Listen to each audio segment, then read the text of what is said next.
CNG moves Nigeria one step closer to a cleaner and more sustainable future. These are not merely business milestones. They are contributions to our national climate objectives and to the global pursuit of net zero. However, infrastructure alone cannot achieve this transformation. The sub-theme of today's event rightly draws attention to finance challenges, investment strategies, operational sustainability, and climate change management. These are the critical enablers of success, of a successful decarbonization. Financing remains one of the greatest barriers to scaling clean energy infrastructure across Africa. We therefore need motivative financing models, blended finance, green bonds, carbon markets, and long-term investment frameworks that reduce project risk and encourage greater private sector participation. Regulatory certainty, transparent policies, and attractive fiscal incentives will be instrumental in unlocking the billions of dollars required to transform Nigeria's energy landscape. Operational sustainability must equally remain at the heart of our industry. As we build new infrastructure, we must embrace digital technology, improve operational efficiency, minimize methane emission, strengthen environmental stewardship, and invest continuously in local capacity development. Sustainability is no longer simply about compliance. It has become a competitive advantage and a measure of corporate leadership. Climate change is a shared challenge that demands collective responsibility. Governments must provide enabling policies. Financial institutions must support the transition with patient capital. Technology providers must continue to innovate, and industry must remain committed to measurable environmental outcomes. At Portland Gas Limited, we reaffirm our unwavering commitment to this collective journey. We will continue investing in cleaner fuels, expanding gas accessibility, supporting carbon reduction initiatives, adopting best environmental practices, and collaborating with regulators, investors, and development partners to accelerate Nigeria's transition to a low-carbon economy. The energy transition is not a race that any organization or nation can win alone. It is a shared responsibility that requires partnership, courage, and vision. Together, let us seize this opportunity to build an extractive industry that is cleaner, more resilient, globally competitive, and capable of delivering sustainable prosperity for our nation. I congratulate the organizers once again for this important initiative and wish all participants fruitful deliberations. I thank you for your kind attention. God bless Portland Gas Limited. God bless the organizers. God bless the Federal Republic of Nigeria.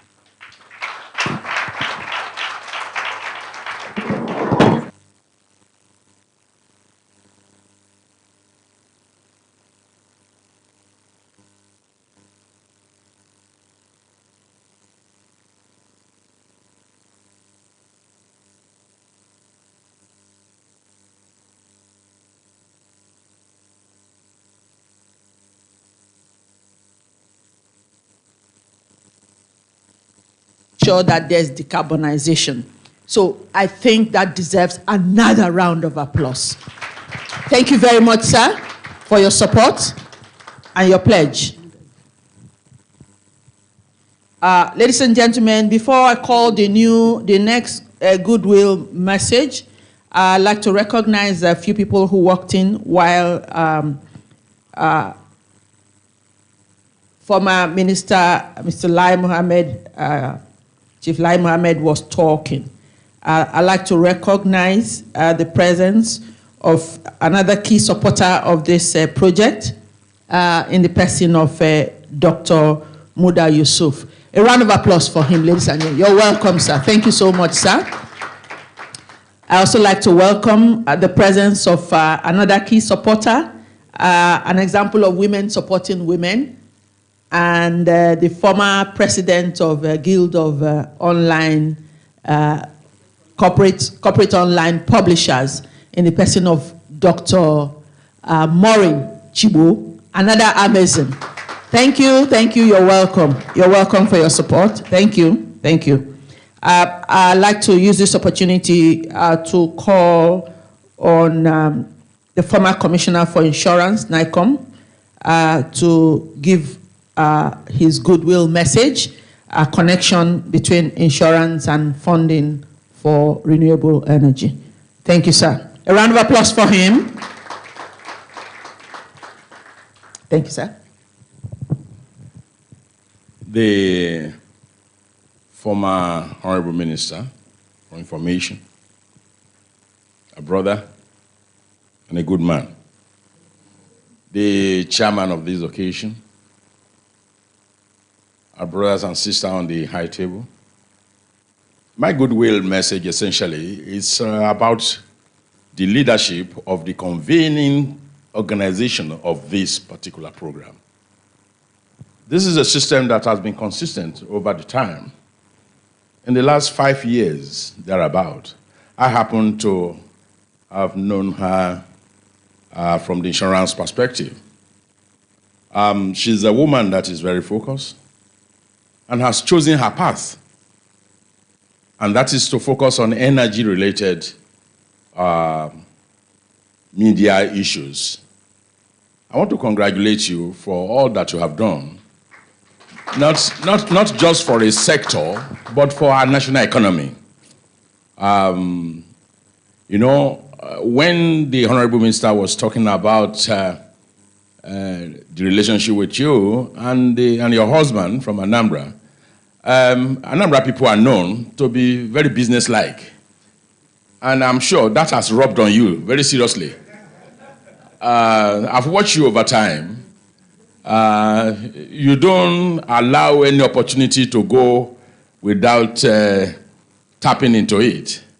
And you've been doing well. And from the insurance perspective, of course, the oil and gas has been, of course, for most of the time that we have had organized programs that related to the insurance sector. It has been to emphasize the place of oil and gas and energy generally, looking at the insurance perspective.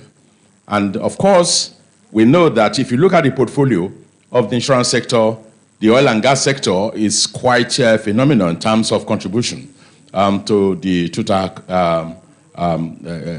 premium of the sector, which is good. Of course, the protection too that is provided from the insurance perspective is quite enormous and one of the areas of sustainability for the sector. I cannot just but here acknowledge all your contributions. I mean, looking at it from Oriental News, you have done very well, and we are quite proud of you. In and out of office, I will continue to support this organization. I think she informed me not quite long ago, and I just made a commitment that I have to be here. I'm in Abuja, but since I'm in Lagos, anytime they have anything to do and they invite me, I will certainly be there to give them the support. Thank you very much. God bless you.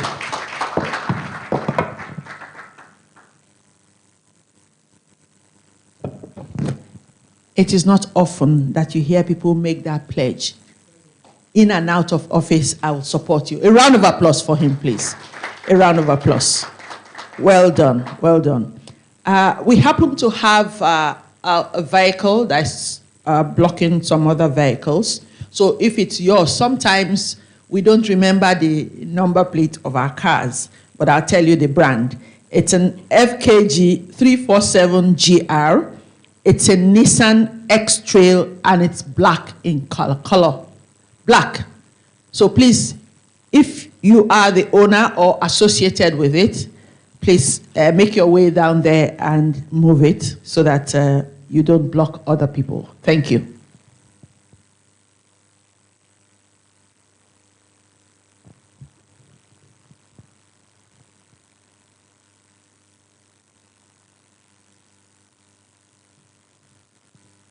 Ladies and gentlemen, I'm just the compare and holding forth. It's my duty and my honor at this time to hand over the microphone to the chairman of this occasion, who is the Associate Professor of Management Communication of the prestigious LBS, Professor Silkobu. I'll hand over and he will drive it and call me when need be. Thank you so much. A round of applause for him, please.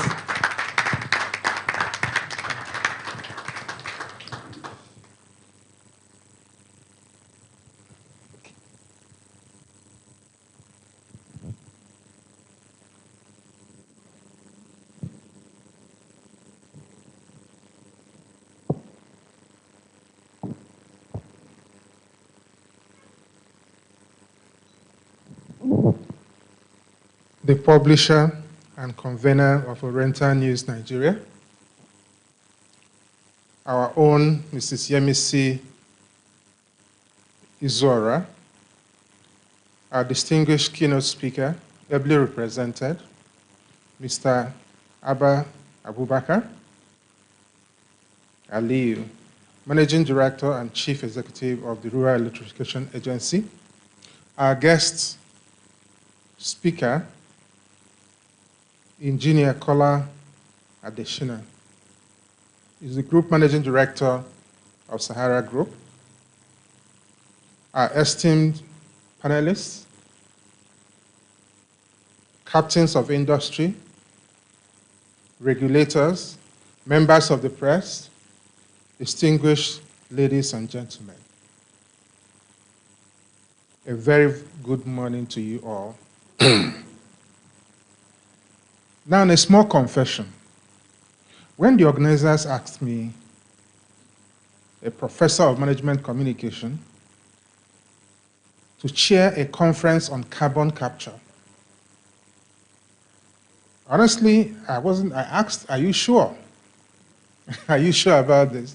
Because I capture attention, not carbon.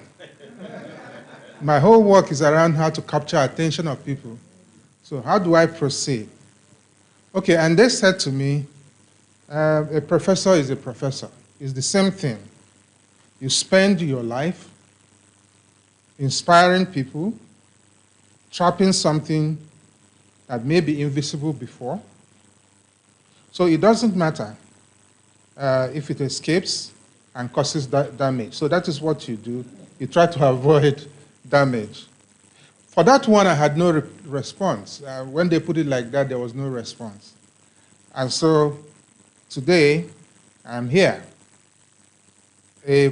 already promoted overnight, from talking too much to trapping carbon. So let me put this gathering, let me put this in perspective. This is the 5th edition. 5 years in a country where some marriages don't even last up to 3 years. So this is really phenomenal. Oriental News has always shown up all the time. Every mile. They have always been here.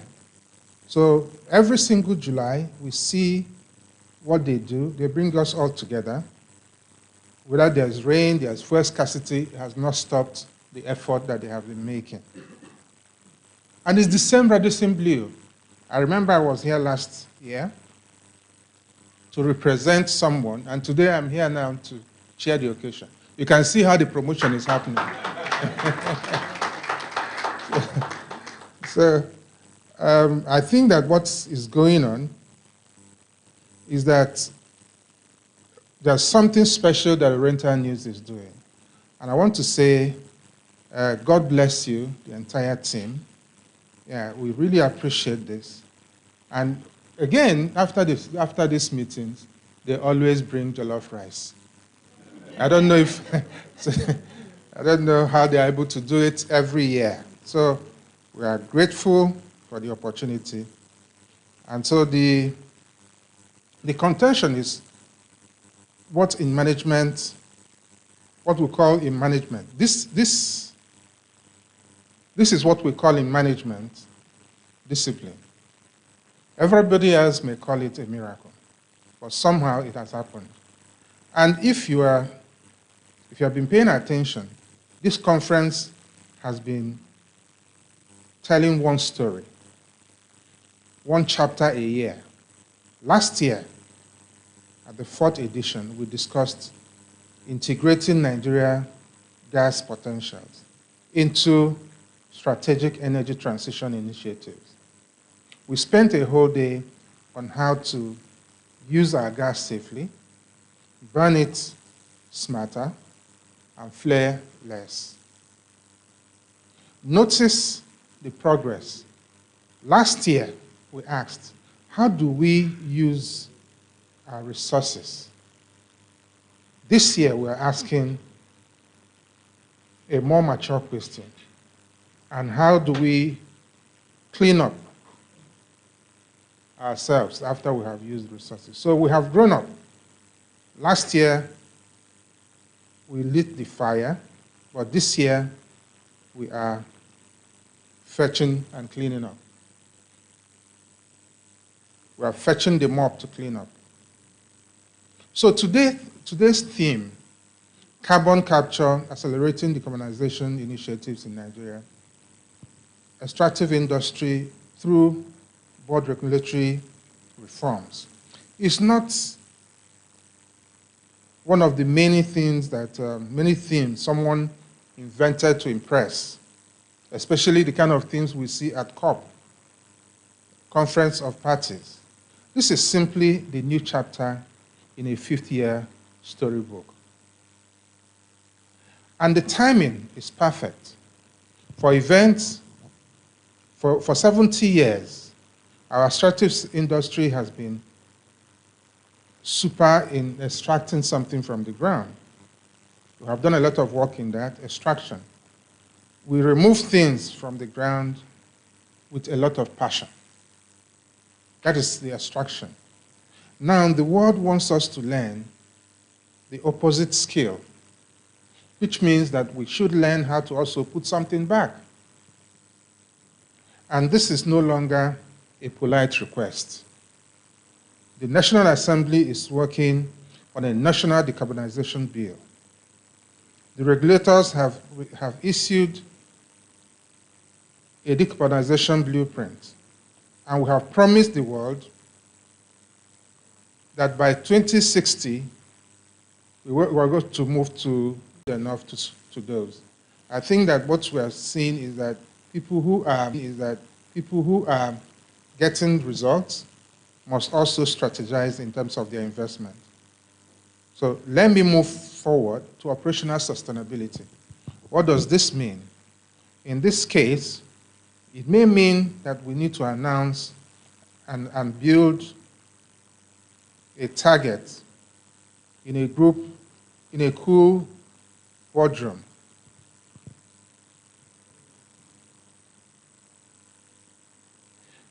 So let me take it like this. What do we deliver in terms of climate change management? Because whether we like it or not, the phrase is not ending. The floods are still here, and the heats are already managing us. So it's time for us to manage them back. We have seen all that happened in Lagos recently, the flood, and I think that most of us are worried. So this is an important conversation to have. Now, I've been warned, even before I got here, that the chairman's duty is to open the door and then step aside. So, not to occupy the whole house. So, being an obedient communication professor, let me practice a little bit of what I preach, which is brevity in speaking. We have the right people to do this real work. Our keynote speaker will show us why renewable energy fits. Our guest speaker will move the conversation to decarbonization and also state that it's not just in theory. And our panelists, our very esteemed panelists here, will try to keep us honest, keep the conversation honest, which in my view, in this industry, is a full-time job. So let me end where I began. We are here to capture something invisible before it escapes and causes damage. So today, let us capture ideas as eagerly as we capture carbon, and may good sense reside with us before it vanishes into the air conditioning around us. And as we return to the 6th edition next year, hopefully, I hope that we're able to point at something real and say, that conversation started right here. Mrs. Izuara and your wonderful team, thank you for the faithful years. Everyone here acknowledges it. So I thank everyone for coming. It is my greatest pleasure to declare the 2026 Oriental News Nigeria National Conference open. Thank you, and God bless. And God bless you. Thank you, Prof. Another round of applause for him. Let us capture something invisible before he escapes. And I agree that next year when we convene here, by the special grace of God, we will have something to point to the fact that that conversation began here and something has bettered from it. Thank you once again. Another round of applause for him. Ladies and gentlemen, permit me to acknowledge the members of the constituency of the convener, Mrs. Yemisi Izuara, who are ably represented here and supporting her, members of the Guild of Corporate Online Publishers. Please, can you stand up to be recognized if you're here? Please stand up to be recognized. Thank you, thank you, thank you. Thank you for your unwavering support and always showing up when you are called upon to do so. Okay, so the chairman has handed over the microphone to me as the MC for today. Thank you, Mr. Chairman. And we're following a program. So I'd like to invite to the podium the guest speaker for today in the person of Engineer Kola Adesina, the GMD of Sahara Group, ably represented by Engineer Lester Iveba. Please correct me if I did not pronounce your name properly. You know, they say once a journalist, always a journalist. So I is to be able to pronounce names, particularly Nigerian names, wherever they come from, appropriately. Please, let's put our hands together for him as he delivers the keynote, the guest speaker speech. Thank you very much. I think we can do better than that, unless we are getting tired. Thank you. You're welcome, sir. Thank you very much. On a score of 0 to 100, you scored 80% in pronouncing my name. And that's very good. The name may seem difficult, but the closest English word is however. If you drop the how and put I, and just say I ever, that's 99% correct. So it's quite good. Thank you very much for that. All right. I'm standing here today representing Engineer Kola Adesina, who is the group, one of our group directors in Sahara Group. He sends his apologies to the organizers of this event and to all other members present. He would have wanted to be here, but he's tied up by some other events. I'll get straight into the speech, and I would like to stand on the existing protocols. Time is fast spent and we need to catch up. So I'll just say distinguished guests, regulators, industry leaders, members of the financial community, ladies and gentlemen, good morning again.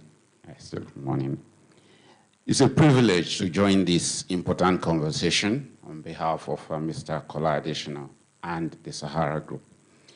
The conversation matters because it is not only about technology of carbon capture, it's about whether Nigeria can actually build a pathway that is credible to investors, fair to the citizens who are the consumers of energy, and strong enough to support growth. Nigeria needs more energy, not less. We must recognize that we require more and more energy. And the civilized world, when they were in the growth phase and consuming energy, they didn't think of climate. So we need to put ourselves in the context of where we are today, a country that's actively developing and requiring energy, and where we then struggle with a trilemma of we need to consume energy, we need to consume that energy in a cleaner way, and then we need to be sure that it's sustainable for, in a way that the environment survives, and that's what we're trying to solve. So our industry needs reliable power, so we need to think about what sources can do that.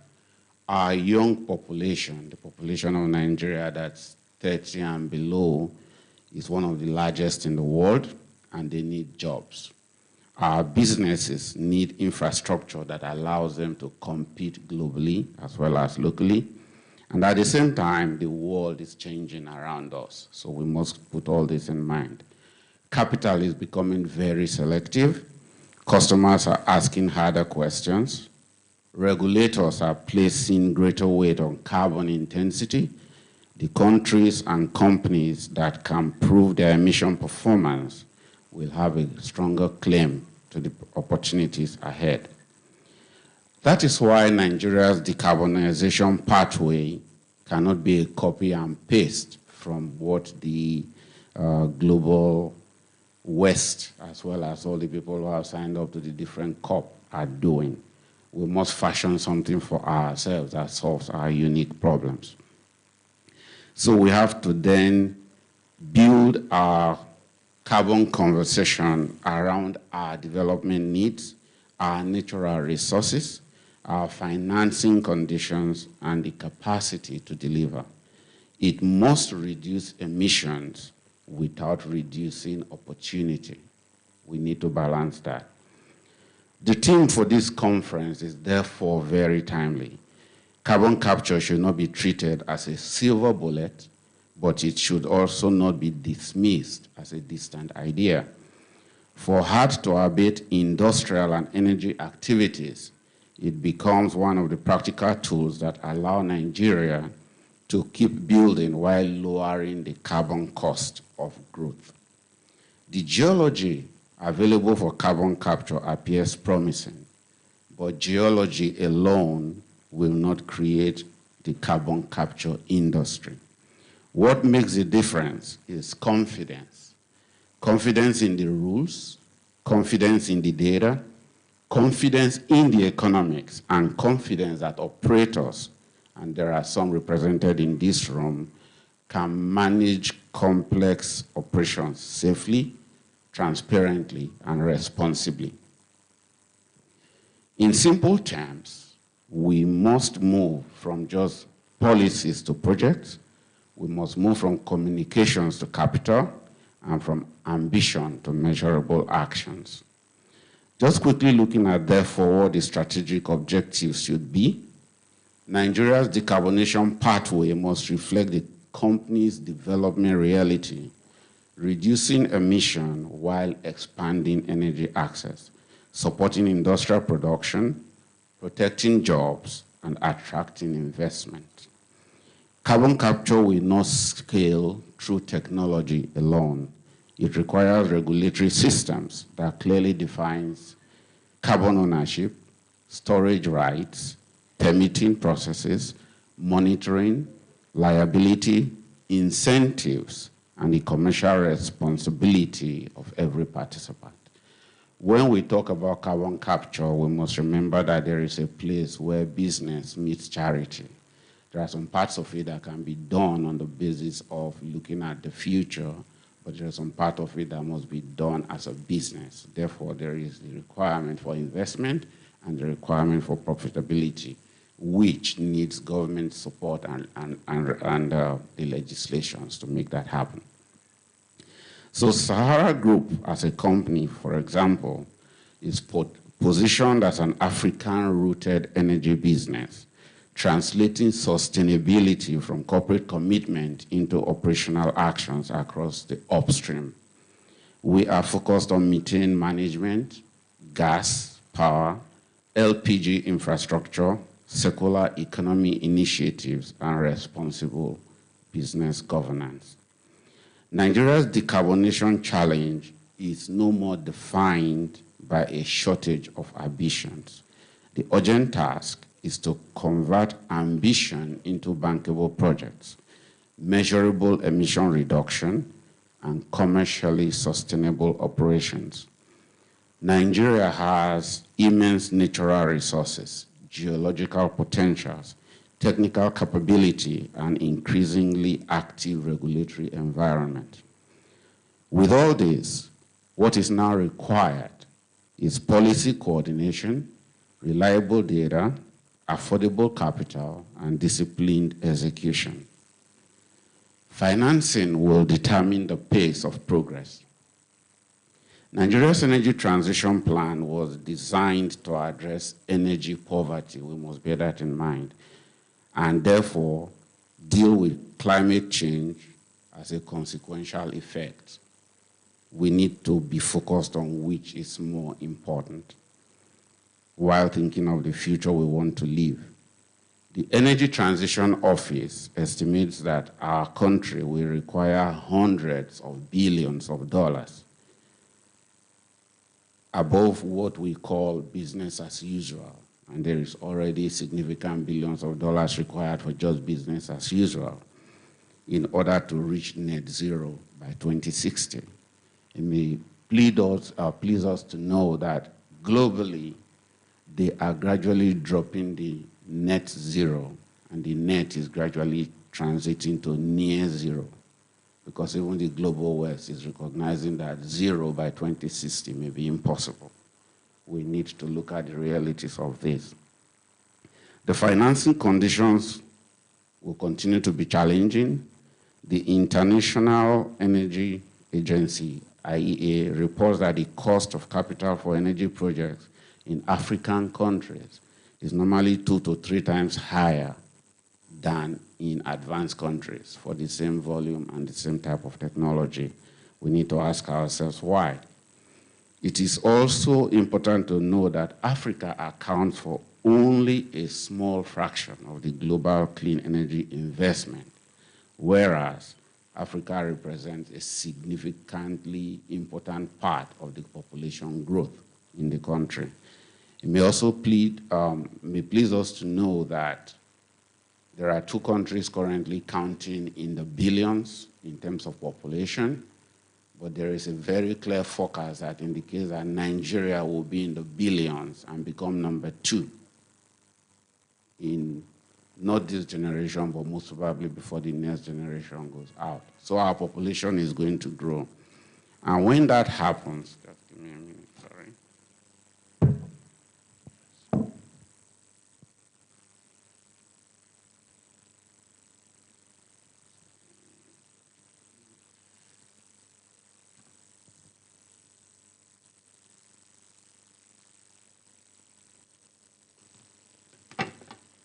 All right, so when that happens, when the population grows, we're definitely going to require more energy. And there is no current estimate that indicates that clean energy alone will deliver the energy needs of this country as we go forward. So there's got to be a continuous mix of energy, renewables and non-renewables. Therefore, the focus is not on abolishing fossil fuel, but in how do we extract and use fossil fuel in a cleaner way, such that the environment doesn't suffer from it too much. So, the conversation, like we said already, will lead us to the fact that the theme of this conference, we have said, would then tell us that Nigeria needs two urgent needs. Number one, Nigeria must respond to climate change. It's a global issue that we need to solve. But it must also confront the daily reality of energy poverty. Millions of Nigerians still lack access to electricity. Many homes and businesses that are connected to the grid continue to experience unreliable supply. The World Bank data indicates that approximately 62.5% of Nigerians had access to electricity in 2024, 62.4%. But the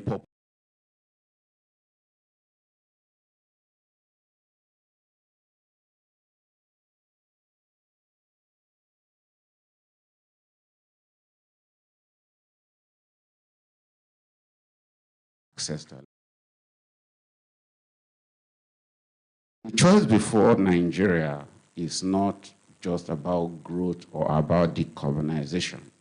The real task is to expand energy access, deepen the industrial capacity, and improve the reliability of our supply while reducing the environmental cost of that expansion. To do this, a number of things need to happen. The first one is regulatory reforms. The regulatory conversations have already started. Nigeria's upstream regulators have developed policies and templates dealing with, just give me 1 minute, sorry.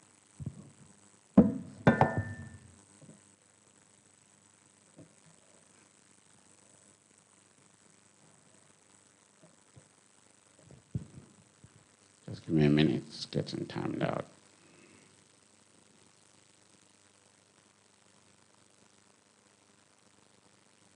All right, so we must confront the daily needs and energy poverty. So the regulatory conversations have already started. The upstream industry developed policies and templates dealing with petroleum sector decarbonization, emission management, and carbon markets. There have been legislative discussions around the National Decarbonization Authority and a stronger framework for emissions reporting, transition financing, and climate-related investments. These are very useful signals. For instance, the proposed National Decarbonization Authority bill, which, thank God, one of our earlier speakers has mentioned, has received a second reading in the House of Representatives in December 2025. It proposed areas including monitoring, reporting, and verification systems, transition finance mechanisms, and a broader statutory framework. But signals must now become systems. A market cannot scale on good intentions alone. It must scale on rules that investors, regulators, communities, and operators can all understand and trust. We then go to the financial challenges associated with carbon issues.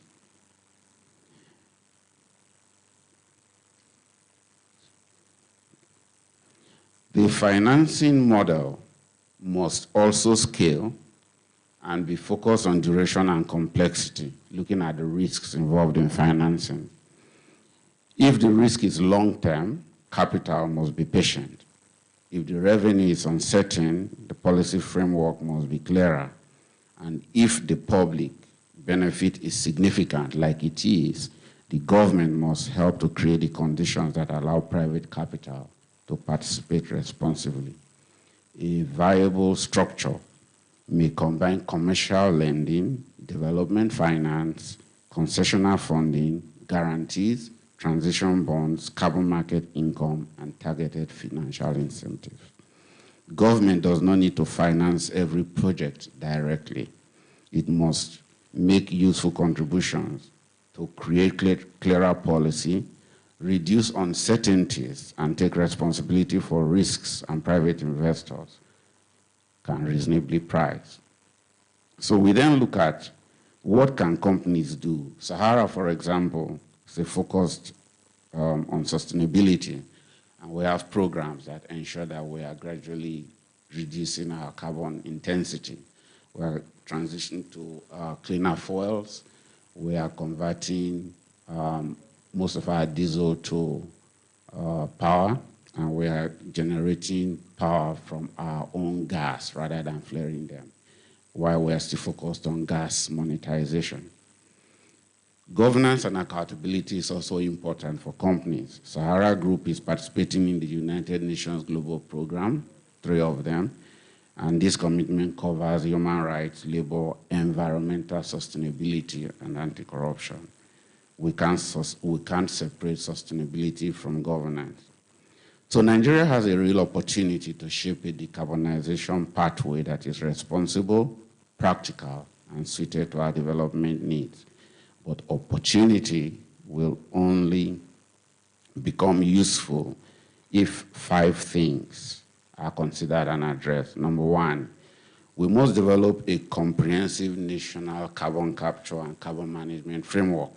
Nigeria should move urgently from fragmented policy signals to a consolidated and coordinated national framework covering capture, transportation, storage, monitoring, carbon accounting, carbon closure, and long-term liability. Number 2, we must select priority carbon management clusters. Government and industry should prioritize some clusters where detailed technical and commercial studies can begin and continue with what's already done, and focus on the Nigerian CO2 storage atlas, which has already indicated that there are some very good geology. We just need to make the technical and commercials work. Number 3, we need to create an investable project development platform that's currently lacking.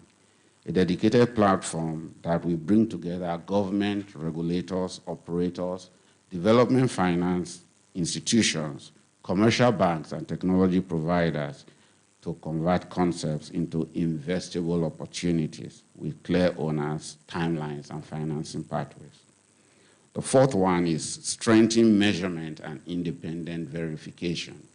A lot of the talk about carbon and carbon intensity, there is still a lot of doubt about what the actual numbers are and what people are reporting. So we need to have facility level measurements, methane data captured all across, and then build credibility, because confidence is a key currency that's required to improve the financing required. And the 5th one, most probably the most important, is that we must build the Nigerian technical capacity for carbon capture.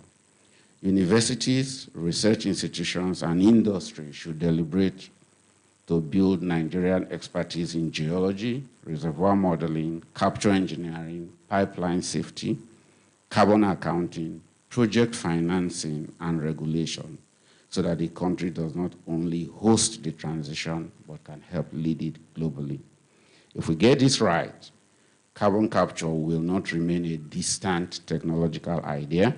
It will become part of a practical national strategy to expand energy access. We must focus on the fact that we continue to require energy. We strengthen the industry, attract investments, reduce emission, and create lasting value for Nigeria. If we delay, this opportunity will not wait. The capital will move on. The technology will mature somewhere else. The standards will be set without us, and we will continue to struggle to follow. That is why the work must begin now with urgency, collaboration, and accountability. And with that, I give you the final message from Engineer Kola, thanking the organization for putting this together and pledging the commitment of Sahara to supporting this initiative. Thank you.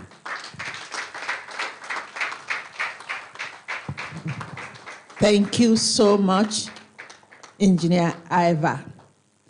And thank you for the pledge from your GMD for the continued support. I'd like to use this opportunity to acknowledge the Executive Secretary, Nigerian Association of LPG Marketers, now GAM, in the person of Basi Essien. Put your hands together. You're welcome, sir. Thank you so much for your support. Ladies and gentlemen, we're moving forward with the program and we're making progress. I'd like to call on the MD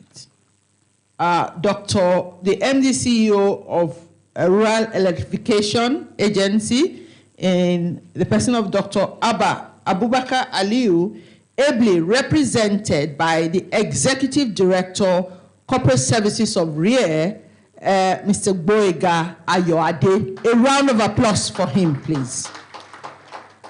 Please keep it going, keep it going, keep it going. Thank you, sir. Thank you. Thank you so much for that. At least you didn't get my name wrong. You pronounced it very well, so yes, correctly. That's fine. Okay, the Honorable Minister is gone. Good morning, everyone. Good morning. My name is Gboyega Ayoade. I'm the Executive Director of Corporate Services at the Rural Electrification Agency. I'm here representing the MD CEO, Dr. Abubakar Abba Aliyu. Unfortunately, he was unable to make it this morning because of some exigencies of his role as the MD CEO of the Rural Electrification Agency. Let me start by doing the protocol. The former Minister of Communication, Alhaji Lai Mohammed, who has left us, I still recognize him. The chairman of the occasion today, Professor Silk Obu, thank you so much.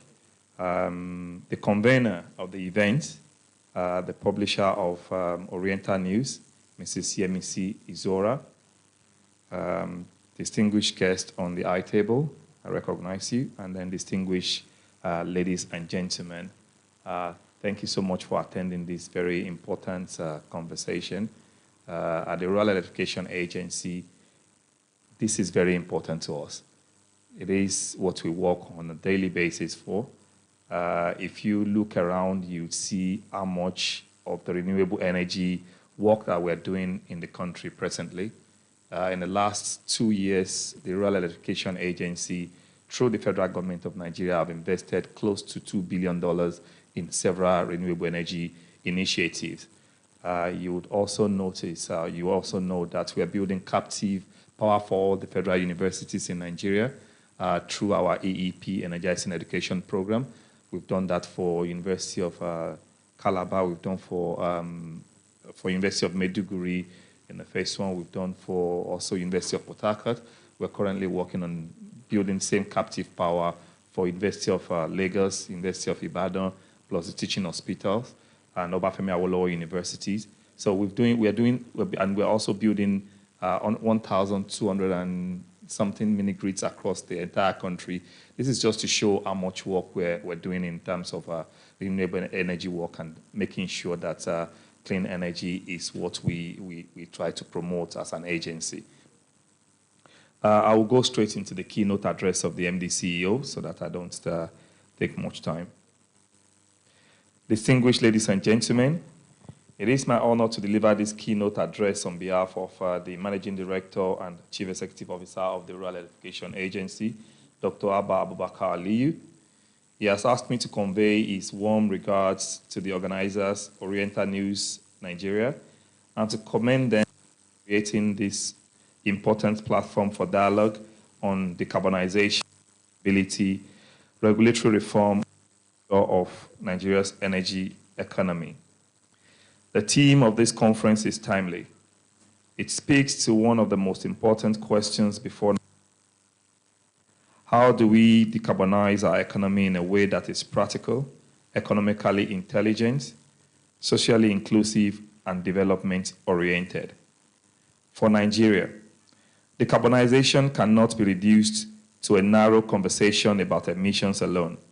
It must be a conversation about competitiveness, industrial renewal, energy security, climate resilience, financing, technology, and inclusive growth.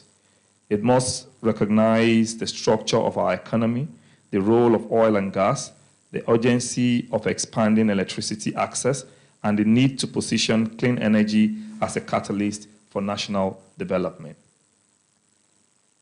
This is why the topic assigned to the REA, driving Nigeria's decarbonization through strategic promotion of clean energy, the REA experience, is particularly important. REA's experience shows that clean energy is not theoretical. It is already transforming communities, institutions, markets, schools, healthcare facilities, farms, and small businesses across Nigeria. It is reducing diesel dependence.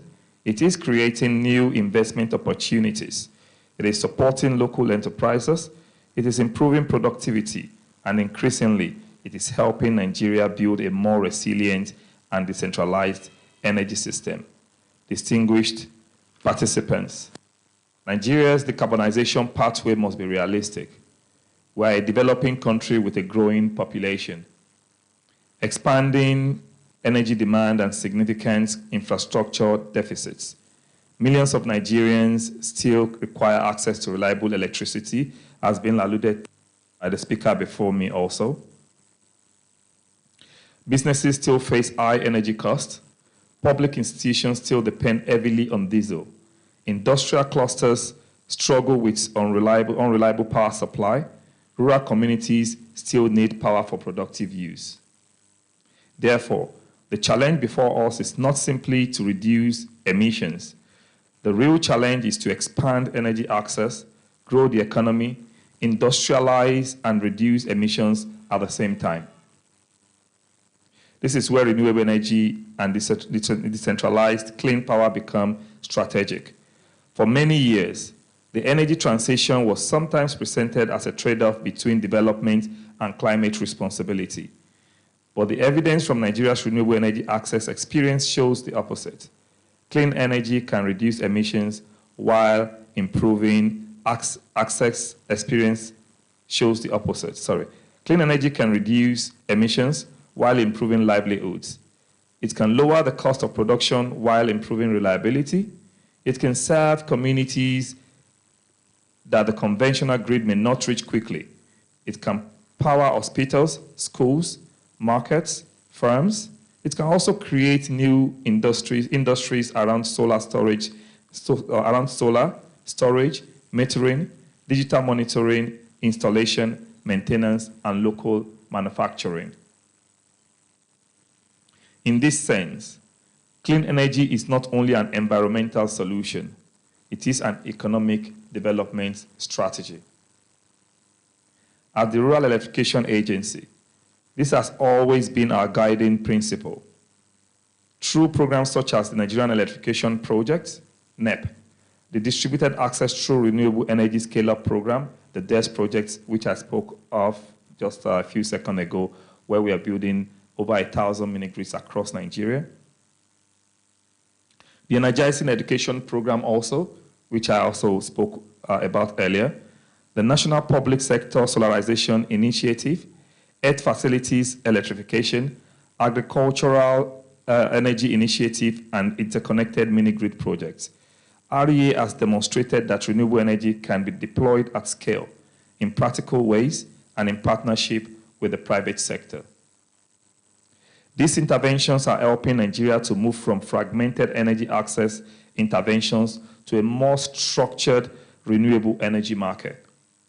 Distinguished ladies and gentlemen, One of the most important lessons from the REA's experience is that decarbonization must be linked to productive use. A solar mini-grid that only powers light bulbs is useful, but a mini-grid that powers a rice mill, a cold room, a welding cluster, a market, a clinic, a school, and surrounding household is more transformative. It changes the economics of the community, it supports jobs, it increases income, it strengthens the ability of customers to pay, and it improves commercial sustainability of the overall project. This is the future of clean energy deployment in Nigeria. We must now design renewable energy systems around real economic demand. Agriculture, agro-processing, cold storage, mining communities, industrial clusters, markets, education, healthcare, digital services, and public infrastructures. This is how decarbonization becomes meaningful. It must reduce emission, but it must also increase our own productivity. This is especially important for the extractive industry.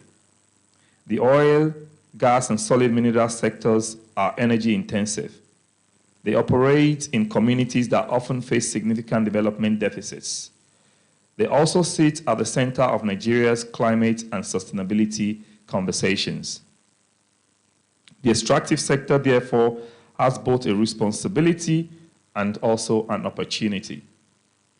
The responsibility is to reduce emissions, improve environmental performance, strengthen host community relations, and align with national and global decarbonization expectations.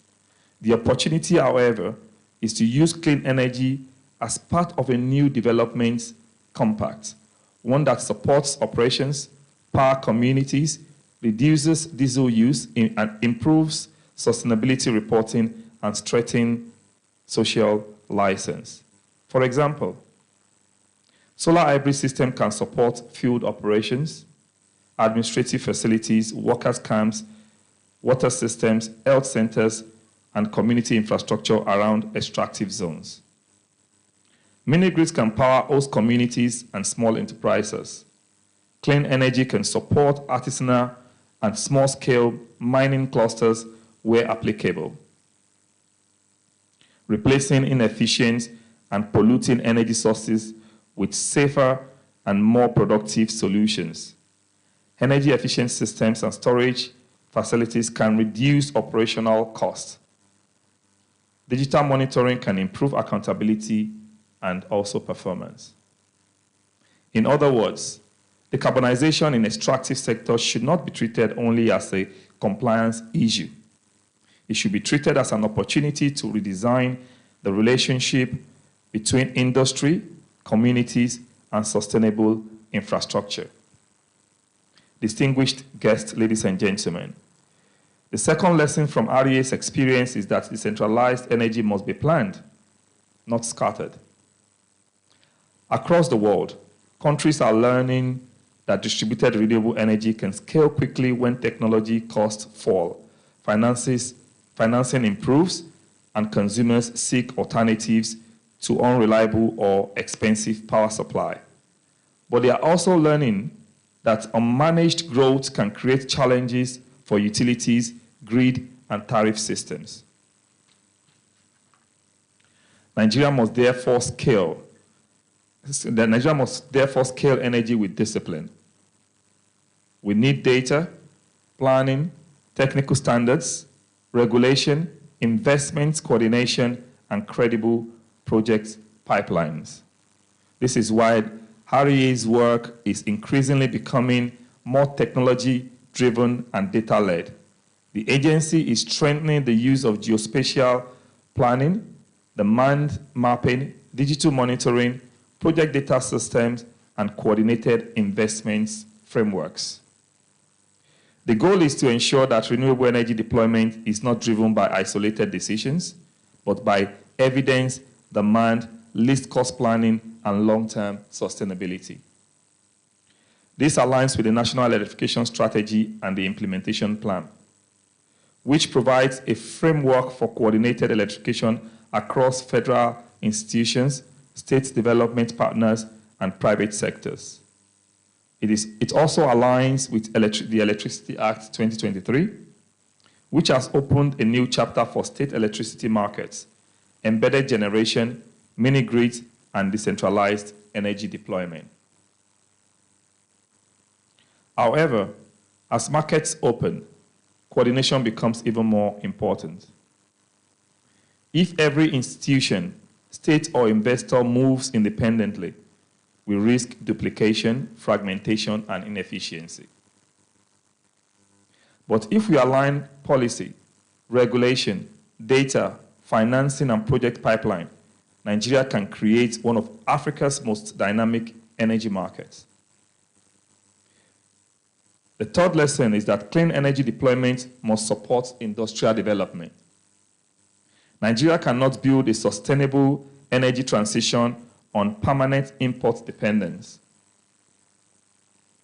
As renewable energy deployment grows, we must also grow local capacity for assembly, manufacturing, installation, operation, maintenance, recycling, and skills development.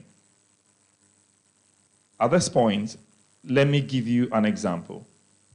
In the last IRENA, the International Renewable Energy Agency, they conducted a poll to understand how much job was created in the renewable energy space.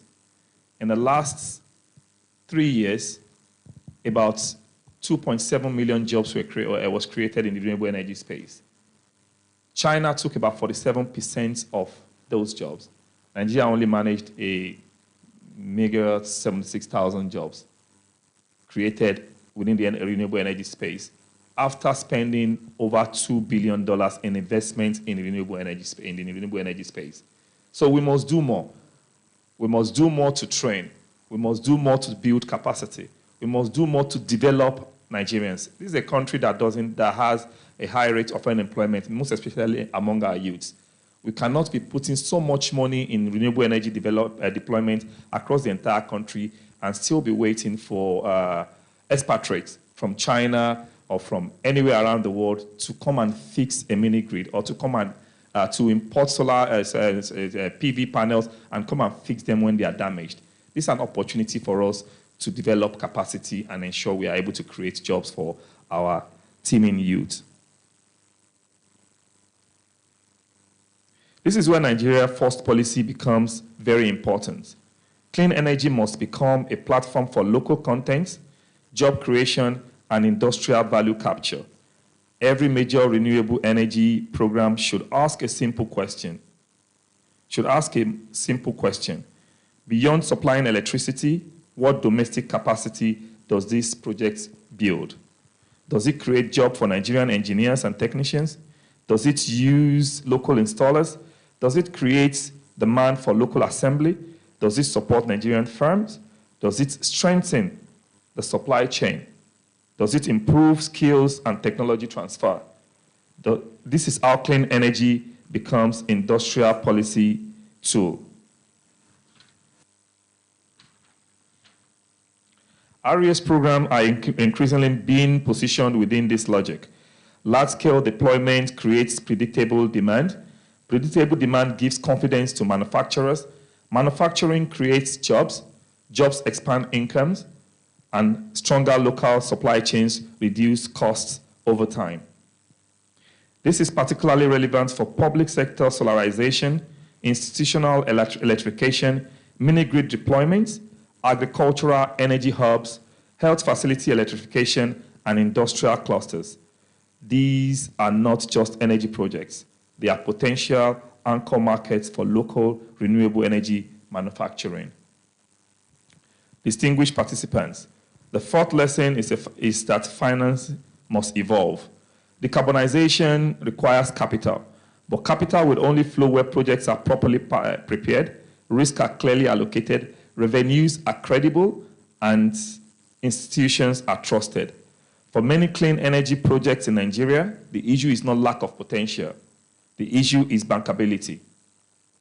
Projects often require better feasibility studies, clearer demand assessment, stronger payment structures, technical preparation, environmental and social safeguards, community engagement, and risk mitigation instruments. This is why the REA continue to work with development partners, financial institutions, private developers, and other stakeholders to improve project preparation and financing structures. Through performance-based grants, minimum subsidy frameworks, blended finance, demand aggregation, public-private partnerships, and green finance platforms, the REA is helping to make clean energy projects more investable. There is also the growing opportunity in carbon markets, renewable energy certificates, and energy attribute instruments. These tools can help improve the economics of clean energy projects, especially mini-grids and distributed renewable energy systems, by creating additional revenue streams linked to emission reduction and clean power generation. But these instruments must be adapted to Nigeria's context. They must be accessible to smaller projects, transparent, credible, and aligned with national priorities. If properly structured, they can help attract new forms of capital into renewable energy, especially in underserved and productive use markets. The fifth lesson is that regulation must be forward-looking. The electricity market of the future will not look exactly like the electricity market of the past. Consumers will increasingly become producers. Industries will seek dedicated power. States will structure subnational markets. Communities will host mini-grids. Public institutions will adopt solar hybrid systems. Battery storage will become more important. Digital platform will monitor assets. Carbon credits and renewable energy certificates will influence project economics. Regulation must therefore enable innovation while also protecting consumers and ensuring market discipline. This is where broad regulatory reform becomes essential. For the extractive industry, regulations around emissions management, carbon captive, gas flaring reduction, clean energy adoption, environmental reporting, and sustainable finance must be clear and coordinated. For the power sector, regulations around mini-grids, embedded generation, net metering, wheeling, storage, and distributed energy resources must continue to evolve. Decarbonization cannot be achieved through isolated rules. It requires an integrated regulatory architecture that connects energy, finance, environment, industry, and investment. This is the kind of reform conversation Nigeria must now deepen. Let me return briefly to the extractive industry because it is central to the theme of this conference. Oil and gas will remain important to Nigeria's economy for some time. The question is not whether Nigeria should abandon its resources. The real question is how Nigeria can use its resources more responsibly, more efficiently, and more strategically while building the clean energy economy of the future. That means reducing emissions in existing operations. It means addressing gas flaring. It means investing in carbon management. It means using gas strategically as a transition fuel where appropriate. It means deploying renewable energy to reduce diesel dependence. It means electrifying operations where possible. It means supporting host communities with sustainable infrastructure.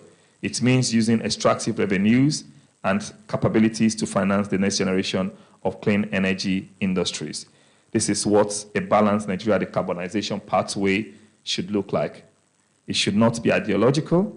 It should be practical. It should protect economic growth while preparing the country for the future. Let me conclude with these thoughts. Nigeria decarbonization will be judged not only by the targets we announce, but by the systems that we build. If clean energy powers communities, we expand access. If it powers firms and factories, we expand productivity. If it powers schools and hospitals, we improve human development. If it reduces diesel dependence, we cut costs and emissions. If it supports local manufacturing, we create more jobs. If it attracts finance, we build a sustainable market. If it is properly regulated, we create confidence. On behalf of the Managing Director, Chief Executive Officer of the Rural Electrification Agency and the entire REA management, I thank you so much for your attention, and I wish you all an impactful conference. Thank you very much. Thank you. Thank you very much. Another round of applause for him. One thing seems to be running through the theme of discussion today, and that is that all hands must be on deck. To achieve this, we need technology, we need commitment, we need finance, we need knowledge, we need skills. So all hands on deck to achieve this. We've also heard that it's not something that is doable only by Nigeria. So the whole world needs decarbonization. It's just unfortunate that when the other people have been extracting their own, we were not aware of the effect of this carbonization on the environment. And now that is the turn of the developing countries, there's a lot of hue and cry about the dangers that it poses. The good thing about it is that as we're starting and we're extracting, we're expected to be cleaner with it. We're expected to do it better. We're expected to incorporate things that will make sure that our environment is not further degraded, so that we can bequeath to our children and children's children a cleaner and better environment, so that man does not by his own hand wipe itself off the face of the earth. Because if we don't do those things, there are consequences to it. Thank you very much for that. Ladies and gentlemen, we come to the time when you have listened to both the keynote speaker and the guest speaker. So this will be a time when we'll be fielding questions. We'll also allow remarks and comments at this time, but we're not going to, it's not going to be a free rein. So as this is announced, if you're interested in asking a question, making a comment, or making a remark, please indicate by show of hand, and we're going to take the very first 5. Okay? So the ushers are around. If you have questions, okay, thank you, sir. That's 1. Okay? The first 5 is what we're going to do. That's 2. Okay. Any other person interested? Questions, comments, remarks? Okay. It means that everything that was said was understood. There are no gray areas and no clarification required. So I'll start with you, Reverend. Thank you. Thank you. Thank you very much. My question is to the GMD of Sahara Energy, and that's coming to you, Engineer Haiva. One of the recommendations you made, thank you, by the way, for the excellent presentation. One of the recommendations you made is talking about additional implementable policies that are sensitive to the decarbonization requirements to facilitate it. So I'm asking, knowing that locally there is growing legislation, the Climate Change Act of 2021 provides a legal framework. The Energy Transition Plan provides a national pathway. The PIA provides industry enhancement. And I know that there's a forum anchored by the NUPRC that seeks to bring together players for collaboration. So I'm asking, really, do we need more policies, or do we need to review to be more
if you are not able to align the concept of carbon capture with the commercial objectives of business, it will be very difficult to drive the process. And it's very difficult for us to encourage more businesses to embrace the whole principle of carbon capture.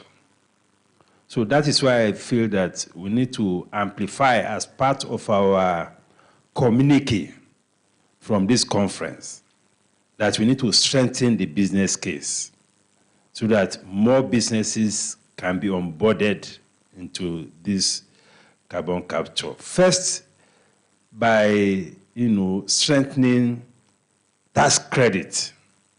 So businesses that are doing well in this space should be encouraged through some tax credit. Secondly, is to provide subsidies. I'm not talking about fuel subsidy now, but I'm talking about subsidy that will encourage investment, in carbon capture. That is extremely very important because it is investment, it is incentives that shape the direction in which investors will go. So if you want investors to go in the direction of this decarbonization, we should also drive it by the right kind of incentives. And finally, just a question to the representative of RAA. And the question is, how are we incorporating the subnationals into this whole idea? Because we have the Electricity Act and all of that, and we cannot drive this process only from the center. The subnationals have to be onboarded, and there has to be a framework to onboard them into this process. Now that we're encouraging them to do more in the area of electricity provision and all of that. Thank you very much.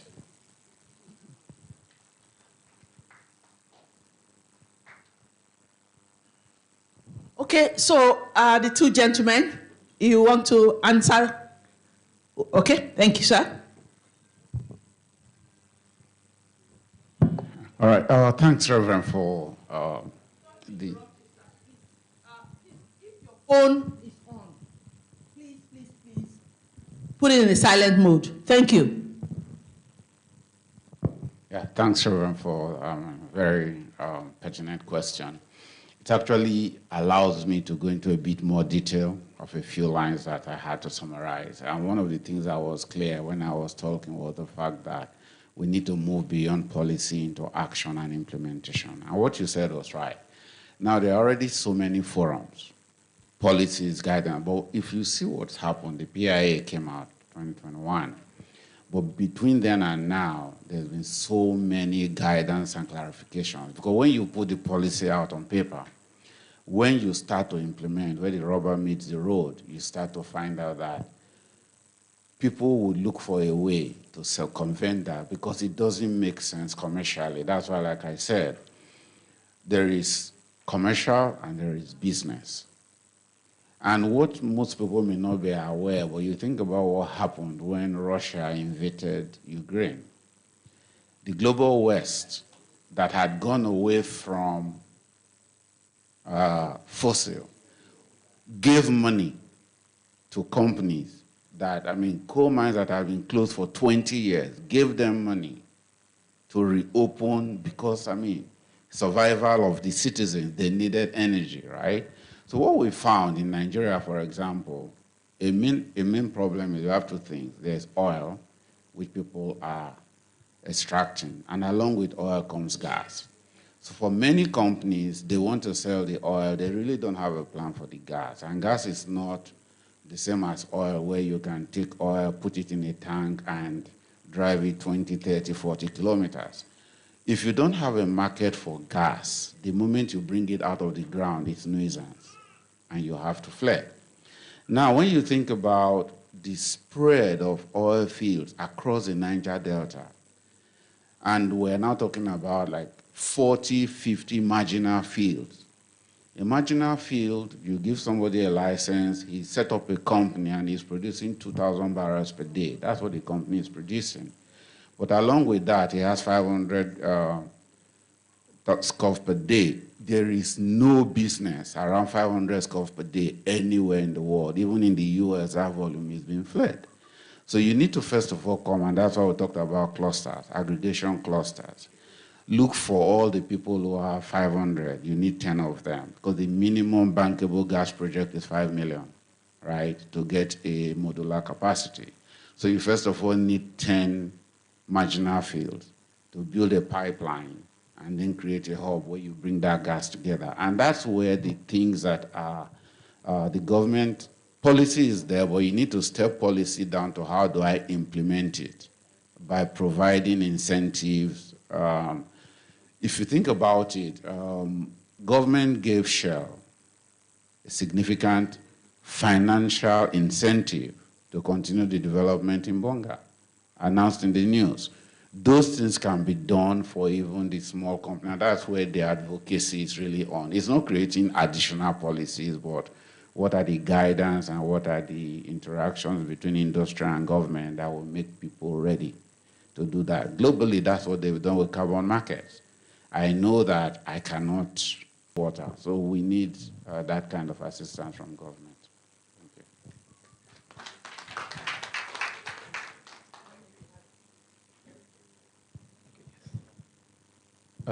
If I remember. Thank you so much. Your question is actually very, very important.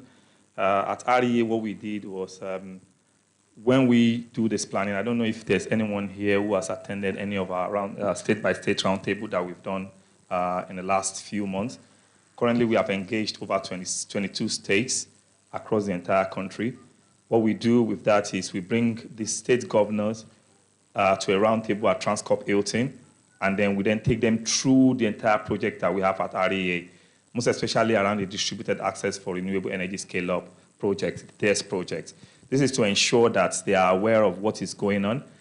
We also have the NESIP, which is the Nigerian Electrification Strategic Implementation Plan, which we then explain to them. We don't want each state, because of the Electricity Act 2023, to go ahead and be doing their own thing outside of, to be working in silos, basically. So instead of working in silos, we bring the governors of each of the states together. We bring developers into the room at Transcorp Hilton. We explain all our projects to them, and we also show them, by using this geospatial mapping tool, areas within their states where they have, there's no access at all, where developers can go and then build captive power or mini-grid in that area for the state government. The reasons why we bring these governors to the roundtable is also to provide ease of doing business for the developers.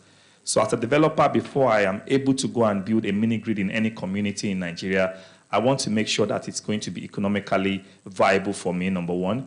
Secondly, I want to make sure that I will not run into any issue of difficulty in getting a CFO after buying the land, or issues of insecurity within that state. So when we bring the governors to the table, the governors are able to provide assurances to each of the developers that are willing to come to their state to say, don't worry, when you come to my state, we'll provide you security to go into any area that you want to go to.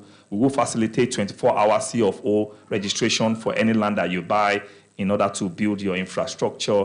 We'll ensure ease of doing business for you in that state. In fact, REA has also advised each of the states to create a department for energy in their state that will communicate and liaise directly with the Rural Electrification Agency and also with the Ministry of Power.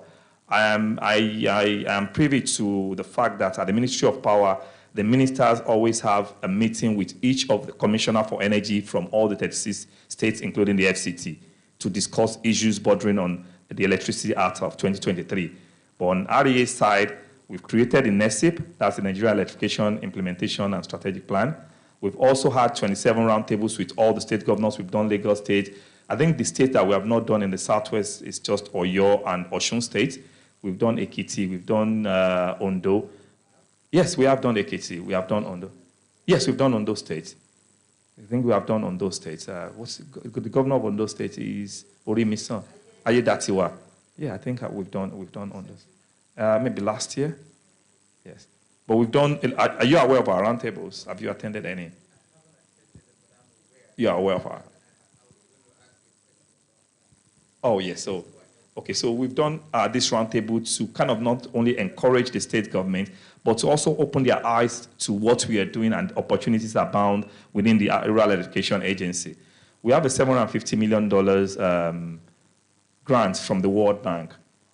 Yes, that's the largest publicly funded grant in the entire world. So we have a $750 million funding from the World Bank, which we are currently using to build mini grids across the country. And we are trying to catalyze a $1.1 billion investment from the private sector with that $750 million, just to make sure that we are able to build those things. So instead of us then deciding which states to go and implement this program, that is one of the reasons why we also bring these states to the table to say, hey, this funding is there for developers to come to your state as a grant to come and build. The state government doesn't have to pay any money towards it. We have this $750 million, but we don't want a situation whereby you say, oh, because the MD at the time is from Kano, majority of the project has gone to Kano. Because the ED is from Ibadan or your state, oh, the majority of the project has gone to your state. We want to give every state equal opportunity. That is why we also bring them to the table to say, listen, this money is there, these developers are in the room, entice them with what will benefit them if they come and build the grid in your state. So we are working very closely with the states to ensure that no one is left behind and their eyes are open to the opportunities that are within the energy sector, REA, and also to what is possible within the Electricity Act of 2023. Thank you. I hope that answers your questions. Thank you. I just wanted to say that we're focusing on the governors and the people who benefit from the democracy, the human beings. They should also be aware so that they can push their governors to ask for electricity to come to their local areas. So there's a need for more advocacy in what you do. Because if the people know and their governors are sitting on this idea, then the people will ask for something to happen. That's just my own comment. Yeah. Okay. Thank you very much. I want to give some very good kudos to REA for the work that you are doing. I followed your work a bit significantly, and it's quite heartening to, when I heard the grant that you mentioned, I was in a conversation where I learned the way you're managing that grant, and it's really, like she said, if a lot of people know what is available, they will engage you a bit more. So the question I want to ask really is, I'm glad you said you've engaged my state governor. Thank you. Right. So you talked about, I'm not sure whether you were paying attention to off-grid solutions. I am aware of a very revolutionary solution that is off-grid, that brings power to very remote places, and it's pretty much like a quick win. It's called Aqua Boost or so, and it pretty much produces electricity from water and salt with a simple mechanism, any water. I mean, just put water in the device, put some salt in it, and you have light. And kids can read and study for exams. I'm not sure how much power it produces, but at that basic level, where there are different levels of alternative provisions that are there, I don't know if this is something you're aware of or if there is a space in your operation to enhance off-grid modular offerings like that, like AquaBoost. Yeah.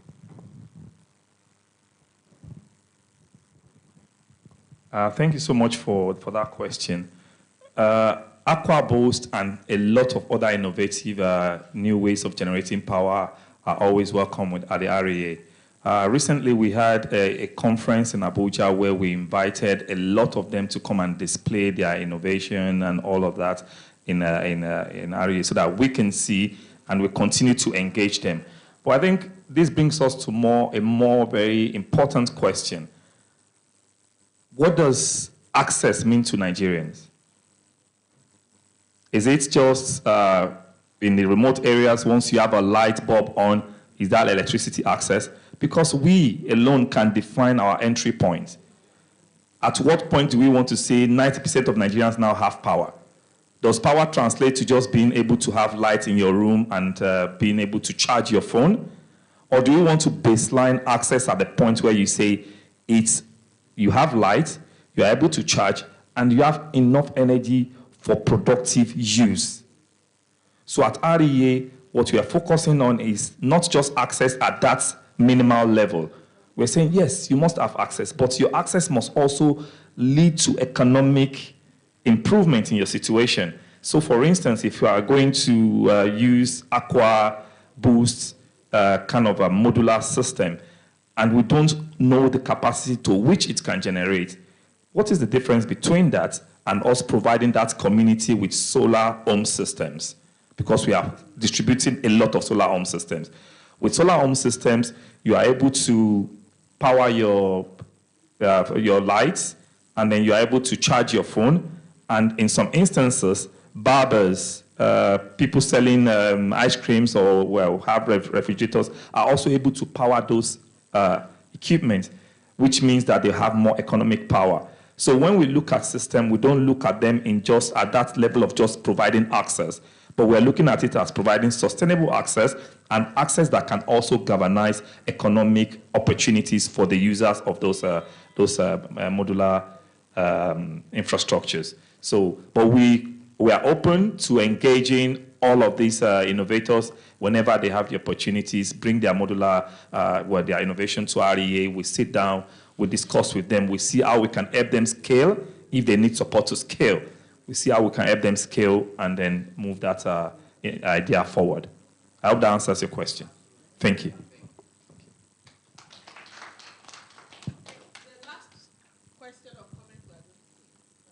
Good afternoon, everyone. Thank you so much for your presentation. And I'm echoing what my colleague here said. Ari is doing an amazing job. I've had opportunity to talk with Abba severally, and I've actually met with him. I'm from Women Energy Network. We had a courtesy visit in your office, and he was able to tell us everything you're saying here. They are real. I've been a witness to it. But the comment I want to make today is the fact that we've talked a lot about policies and implementation and all that. And the people that will actually do those things are not sitting in this room. We have all these wonderful ideas on how we want to move forward, but we need the actual stakeholders to be seated here. Yeah, we're going to have a communique out there. I attended the 10th anniversary of the Nation newspaper, and we're talking about collaboration between the NDIC and NCDMB, and we didn't have one NCDMB person in that room. I had to call the advisor to the secretary to find out why. Yes, energy was happening at that time, but we could have had one person there. So it goes to our organizer, Yemisi, please, let's, you can reach out to people. We should make efforts to bring the actual stakeholders in rooms like this. If we need to, we can talk. It's good to talk about things, have ideas. But I think the basic thing is implementation. For us to move forward, to move the needle, we need to have people that will actually do the job of moving us from where we are to the next place. Thank you very much.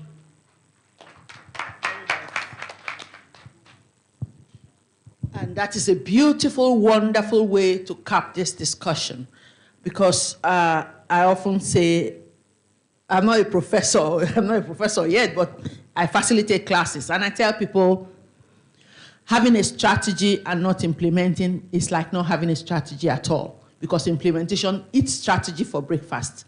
So if we talk about it and the people who are supposed to drive it are not aware or are not involved, then that's a challenge. So we're getting one challenge this edition of something to look into and to pursue further. Thank you so much for that contribution, Madam. So we're going into the second segment of this annual lecture, and that second segment is the panel discussion around the speeches that have been made. And we have lined up some people who are going to be handling these panel discussions. And I'm going to invite them to come with the permission of the chairman. So I'll start with President of Women in Renewable Energy, Chief Dr. Mrs. Nana Okurubido. Please step forward to the platform here. Ladies and gentlemen, ushers, please, can we keep that applause going? Let's keep it going. Don't worry, we'll soon round up. I know that maybe hunger is beginning to minister to some people, and we'll be attending the cathedral where that answer will be provided very soon. Okay. We'd also like to invite to the platform MD Deep Shores Energy, Mrs. Neka Obi. A round of applause for her. Thank you. Ushers. We would like to invite the CEO, Hyphen Partners Limited, Reverend Shola Adebawo. A round of applause for him. You're welcome, sir. And then our moderator for this panel discussion, Principal Consultant and Trainer at Settle Consulting Nigeria Limited, Dr. Charles Ebereong, PhD. Round of applause for him.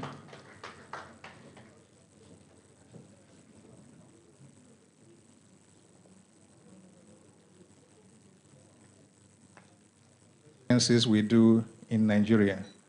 We go to NOG, NICE, and everything. We're talking about policy, government, and no one politician will be in that audience. Every year we will reconvene and we continue to talk about the things we've already talked. It's a sort of motion without movement. But I hope that is not our portion here in Jesus' name. So our topic, the sub-theme is sustainability and climate change management. My very first question, because I'm going to rearrange, one of the participants is not here, but by our training, we always adapt and re-strategize. The question I want to start with, let me throw it to maybe Reverend. Can you explain in simple terms what we mean by climate change, net zero, and carbon footprint? Because we throw all these terms, and I know a lot of people don't understand them. Please, sir, can you break it in its and words what these things mean?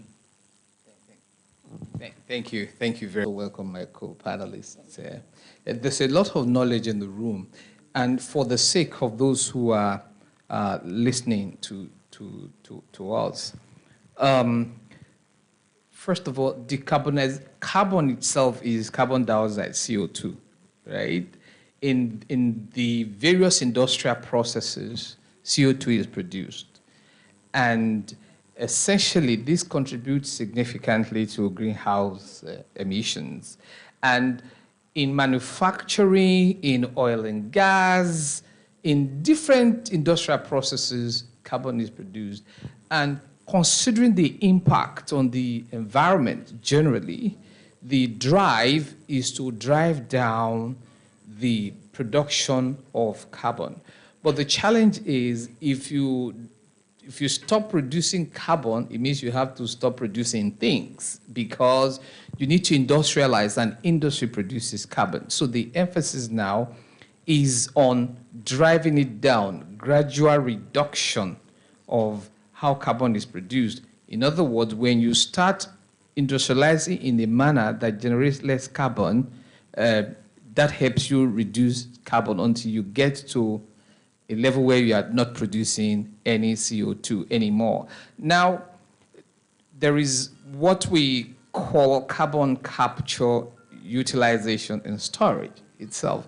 Carbon capture simply is capturing the carbon before it escapes into the atmosphere. Yes, Reverend, let's not capture it yet. Okay. I just wanted him to just give us briefly what we mean by climate change, carbon.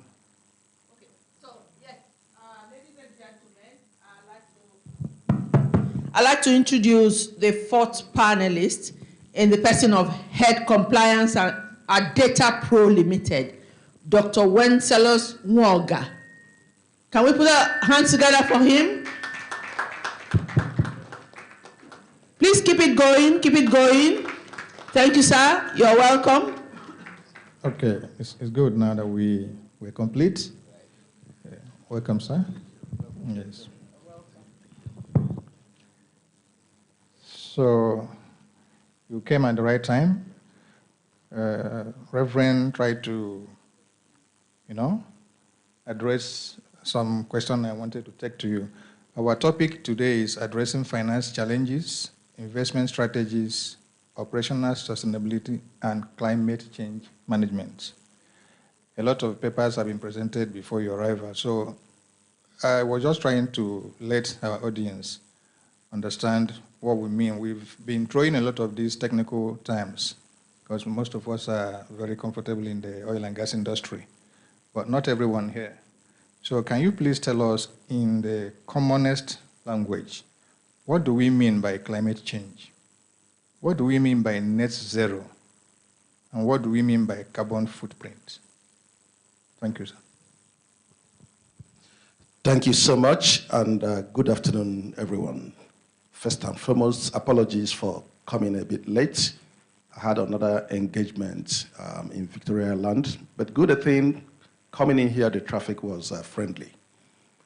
Okay, we today live in an environment that is greatly challenged. And looking around us, we can see the effect of human activities. Not too long ago, we had a heavy downpour in Lagos, for those who are in Lagos, and many areas that were not flooding got flooded. Sometimes you also see weather conditions that seem alien, with so much heat. Of course, even across Europe lately, especially within this summer, there's a lot of complaint about heat waves. All of these culminate from the activities of human beings, affecting the atmospheric air due to the greenhouse gas emissions. And so we can all see the interplay of what we do. So today we see deforestation, desertification, and all of these impact the food basket. Where people are displaced due to weather conditions, crops cannot grow, and even human life becomes even challenged in terms of sustainability.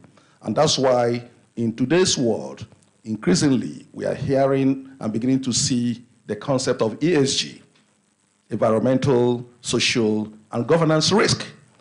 We all have a role to play. And that's why, even from the financial world, the interest is beginning to grow as to what people do with money, or which kind of activities people engage in. Is it manufacturing? Is it oil and gas? Is it energy and power?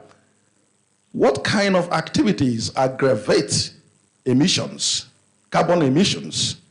And all of these play, around the, the discussion we're having today. And it affects all of us. And the money involved is quite heavy. And that's why there has also been gradual programs and interventions at local level, and international level. Nigeria also coming up with the 2030 program, as well as the 2060. But the fact remains that there is a huge requirement, financial requirement. And that's why Nigeria did not embrace 100% as to the net zero emission. Yes, it's given some kind of commitment, but with some bit of international commitment, because we're talking about hundreds of billions of dollars. Thank you. That's fine. I will hold this, and then whenever you're done, thank you. Yes. So if I can just redirect and summarize this, the doc was trying to let us know that most of the flooding issues we're having now, deforestation, all these issues are as a result of climate change. And because of the things we did to put carbon into the atmosphere, that is the carbon footprint.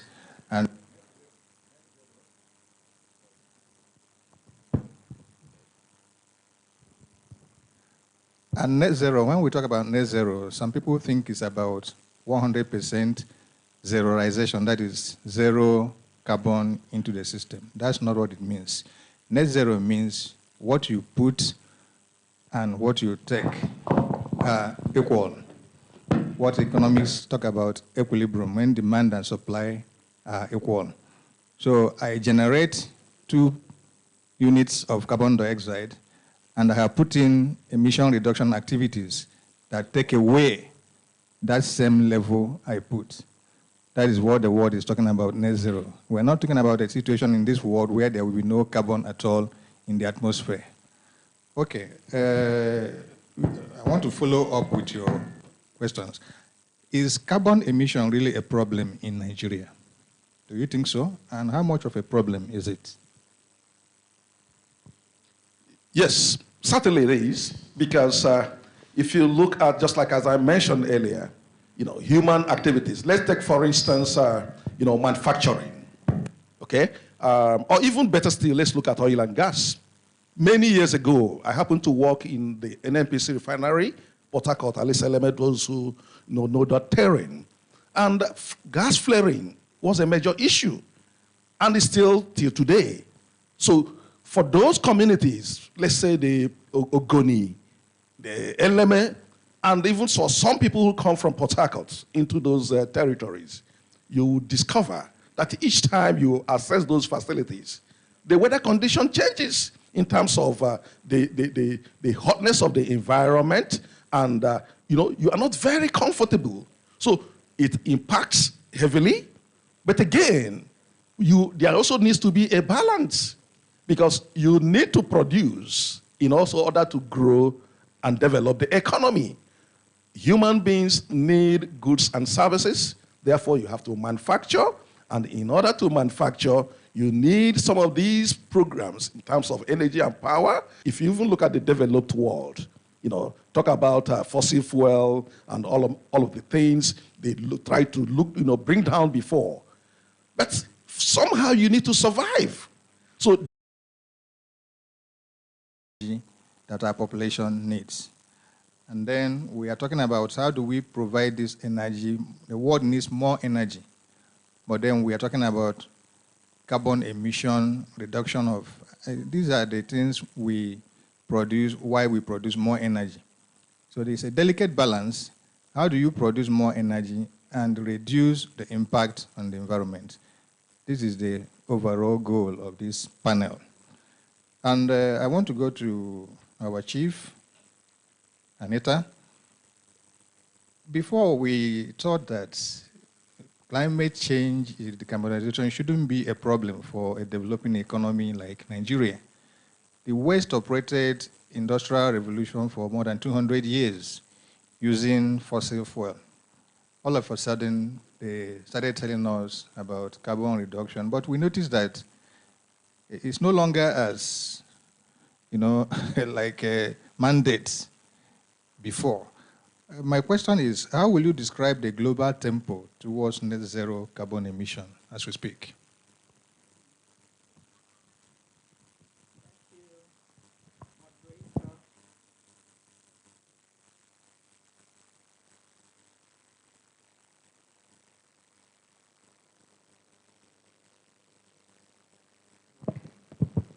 The global trend of the tempo towards the net zero carbon emission. So the global momentum towards net zero, for me, has moved beyond environmental ambition to become an economic and developmental, imperative. Is very, very important. It's very pivotal that we need to discuss it. And for me, discussing this issue goes beyond talking. We need to walk the talk. Countries are increasingly, integrating climate action. We've heard of climate change. But when the change occurs, what action do we put in place to mitigate the climate change. And that's why I'm a lover and also an activist for the Sustainable Development Goals. Because when we actually activate the mandates of the Sustainable Development Goals, we will now find out that we work towards acting to mitigate the climate change vis-a-vis, particularly activating this Sustainable Goal number 7 and Sustainable Goal number 13. And that also brings the energy efficiency, carbon capture, which we are discussing today. Nature-based solutions and climate resilient infrastructure. These are the low-hanging fruits that we really need to look into and make sure that we invest into them. But the lowest hanging fruit for me is plant a tree and protect the environment. We've been talking of carbon. When you plant a tree, you have many trees around you. The trees give us oxygen, while we humans and other nature, we give carbon, but with the oxygen from the trees, it now mops up the carbon dioxide and capture carbon. That will be it for now. I will come back to you. I'll get back to you. Thank you. Yeah, but before I come back to you, I want to ask Reverend, aimed at reducing by the year 2035. I'm sure a lot of people will be hearing this for the first time. And the second target is this so-called net zero emission by 2060 for Nigeria. And my question is, do you think these targets are realistic? And what measures are being taken to achieve them? Thank you, Charles. 2035 is just about 9 years away. And it will creep up on us before we knew what's going on. But having said that, the targets indeed are ambitious. But we've committed ourselves to these ambitious global targets, even when we are not a significant part of the problem. But I see that doing that for Nigeria is not just environmental, like somebody mentioned earlier. It's also economic implications of things are very, very important. If you look at what Nigeria has done right now, the NUPR, they have legalized, they provided a legal... Right now. Thank you. That was the second question, right? Yeah, do you think they're enough to say, yes, they're having major impact in the carbon emission reduction? We have all talked about it here. We know that Nigeria took a bold step to sign that agreement, the French agreement, 2025, that we want to get to net zero or carbon emission completely in 2030. That 2035 is new to me. I've always been hearing 2030. Maybe because 2030 is around the corner, they've moved to 2035, It was a bold move. You talked about other countries, 200 years of industrialization, and they now decide to do. How old is Nigeria? It's a very bold move, but we are moving. But I dare to say that I think it's going to take us some time. Right now, out of those 5, only 2 is being, and even at that level, solar is the one that is mostly used, and solar has only used maybe 5% of the capacity we have in Nigeria. So we have up to 136 capacity megawatts for renewable energy, but we haven't tapped into it. So we still have a long way to go, but I know we'll get there. But the timing is where the question is. So we're utilizing it, and we're growing, we're getting there. But we'll get there, I have faith. Thank you. Thank you. So what I take from there is renewables so far are helping to increase our energy sources, diversify our sources of energy, but not necessarily reducing the carbon footprint. So that's why I need to ask Reverend my next question now, because I know one of the things that are a very big problem for us is gas flaring. And so a critical commitment in the march to net zero is the government's target of ending routine gas flaring by the year 2030. Do you think the oil and gas industry, who are the major contributors to this challenge actually, are doing enough in that direction? And what might be the obstacles confronting achieving these targets? Thank you, Charles. Again, numbers are interesting, and numbers commit you because people remember numbers and dates.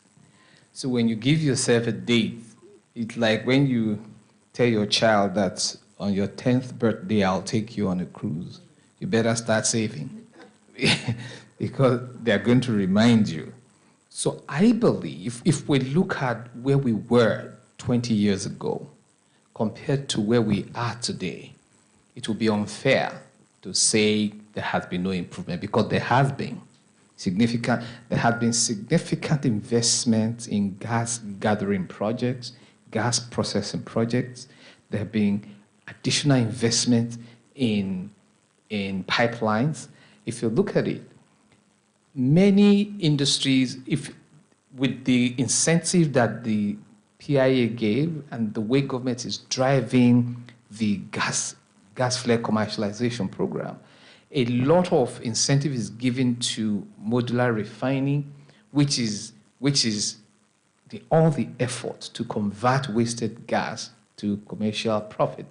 Now, when you look at all of this, a lot of these were not there 20 years ago. So to that extent, you will see that the needle has moved. But has it moved significantly enough for us to be comfortable? That's where I come to the other part of your question. I think there is still room, significant room, to do a lot more. 2030 is just 4 years away. I mean, it's if you give a promise that you fulfill at that time, you just have 4 years to go. So if you look at that, the way that's been driven, some of the challenges that are making the progress slower than it could have been, there is infrastructural challenges. It's one thing. Somebody did mention that gas is not like crude oil, that you can produce and keep until you find a buyer. No, you have to sell it before you even start producing, because it can't wait. So you need, if part of the utilization that would help with the process is domestic usage. And there is not enough infrastructure to distribute gas. But thankfully, the government has, NNPC has embarked on significant. The AKK project has just been completed, waiting for it to be commissioned. The ELPS 2 is running parallel to ELPS 1, and the OB3, the magical OB3, it's also rested. So all of these are connecting across the east, west, and the north. So these are great improvement. But as great as they are not functioning to capacity just yet. So we need more infrastructure to ensure distribution of gas. And then also, there is also the issue of economics. So the locations of where this processing plant, where gas is captured, doing net zero, capturing this thing is not as profitable. And somebody did talk about that. The economics have to be right. If you're a small producer, you're going to need about multiple people to collaborate with before. So it's not an investment decision that you alone can make. So until you find somebody who finds the economics agreeable to them, you're going to be flaring. So those constraints continue to be there. And the last thing I'll talk about, because I see you want to take the microphone, the last thing I'll talk about will be regulatory coordination. Institutions of government that are meant to manage, enhance, regulate need to work together. And there are multiple of them. There is the NUPRC, NMDPRA, there is the Federal Ministry of Petroleum, both acts, there is the NNPC themselves, and there are operators.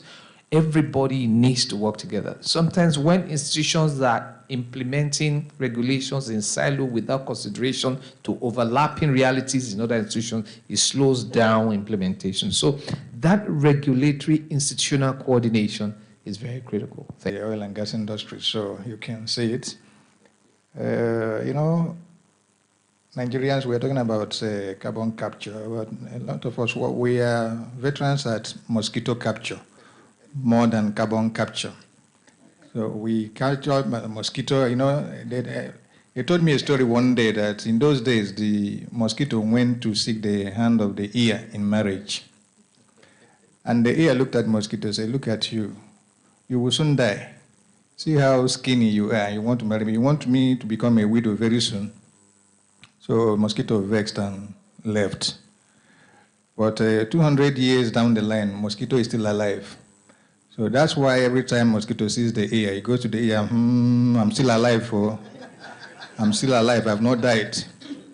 And Nigerians, we've mastered the art of capturing mosquitoes when it comes to the ear. But today we want to talk about capturing something else. Like Prof said, he's a veteran in capturing attention. And today we're asking him to capture something else. A lot of us don't, even in the oil industry, most professionals don't even understand what this carbon capture is all about. Chief Anita, please, can you tell us, this carbon capture has been touted as a major technological breakthrough in the decarbonization efforts. What is carbon capture? Are there examples of its success in Nigeria? There you go. Thank you very much. In Nigeria, I think the stakeholders, I call them green stakeholders, they have actually, again, I'll go to the Sustainable Development Goal 17, they have collaborated, and they are achieving, you know, for Nigeria achieving the net zero, it should not be viewed as a burden, but as an opportunity to diversify the economy, expand energy access, stimulate green entrepreneurship, create decent jobs, which I call green jobs, and of course, to position the country as a leader in Africa's clean energy transition. I would say they have done this through strong policy review, even though the policy framework have not been 100% implemented, but we have a strong, you know, presence in the House of Rep right now through the chair, the committee of the Renewable Energy Committee, and they are doing a great job.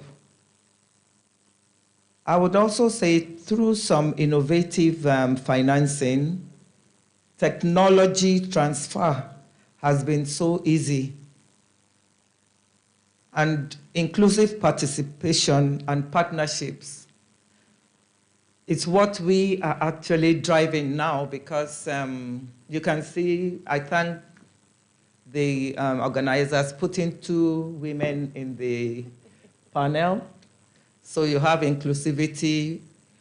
Women always use more of the energy that we are talking about. 80% of energy produced is being used by women. And when we have energy poverty, it is the face of the woman.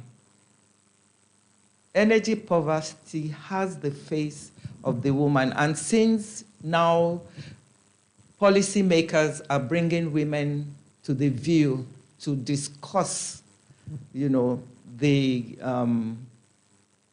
what I would say, the advocacy and how to move forward in the net zero women are discussing, I would say that a lot of improvement has been in the green space. Thank you.